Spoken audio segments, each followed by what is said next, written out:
सेजल और राजू जंगल में चल रहे हैं। ताजे वड़ा पाव की खुशबू हवा में फैली है। सेजल उत्साहपूर्वक, राजू चलो कुछ वड़ा पाव खरीदते हैं, मैं कई दिनों से इसके लिए तरस रही हूँ। राजू मुस्कुराते हुए, ठीक है सेजल, चलो 2 ले लेते हैं। अमन खुशी से, अरे सेजल, राजू बहुत दिनों बाद आए हो, आज कितने वड़ा पाव चाहिए? सेजल 2 कृपया। अमन, लेकिन ध्यान रखना, इन्हें यहाँ ही खाओ, इन्हें बरगद के पेड़ वाले इलाके में मत ले जाना।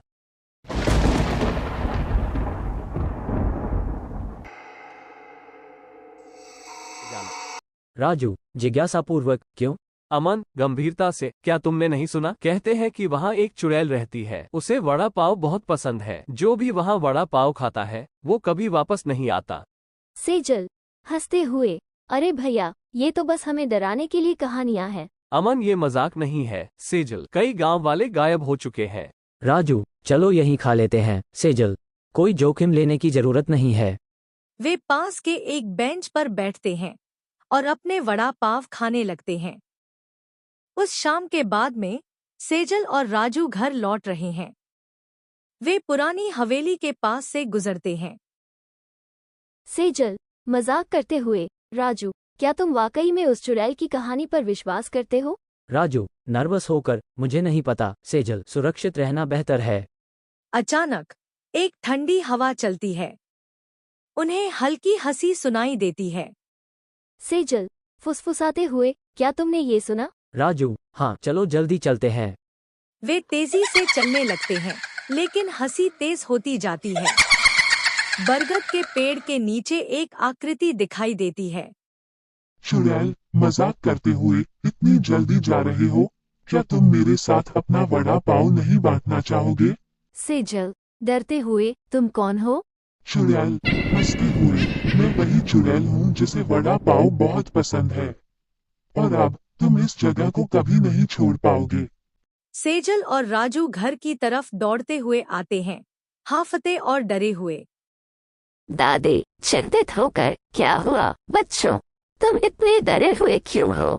सेजल सांस लेते हुए, दादी हमने उसे देखा, हवेली के पास चुड़ैल को।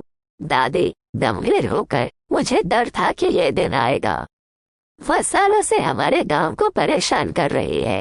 राजू हैरान होकर, अब हम क्या करें दादी? दादी सोचते हुए, हमें गांव वालों को बताना होगा, हमें उसे रोकने के लिए एकजुट होना होगा। गांव वाले राजीव चौक में इकट्ठे होते हैं।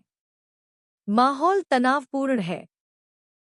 ग्राम प्रमुख आदेशात्मक स्वर में, हमें इस चुड़ैल से छुटकारा पाने के लिए एक योजना की जरूरत है, क्या किसी के पास कोई विचार है?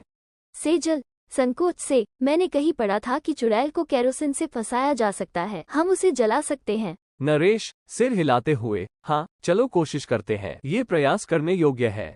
राजू दृढ़ता से, हमें सभी की मदद की जरूरत है, ये हमारा एकमात्र मौका है। गांव वाले सहमत होते हैं और केरोसिन इकट्ठा करते हैं और रात हो जाती है। गांव वाले मशालों और केरोसिन के साथ हवेली के पास एक जाल तैयार करना शुरू करते हैं। चुड़ैल प्रकट होती है, डरावनी हंसी के साथ। चुड़ैल मजाक करते हुए, तुम सोचते हो कि मुझे आग से हरा सकते हो?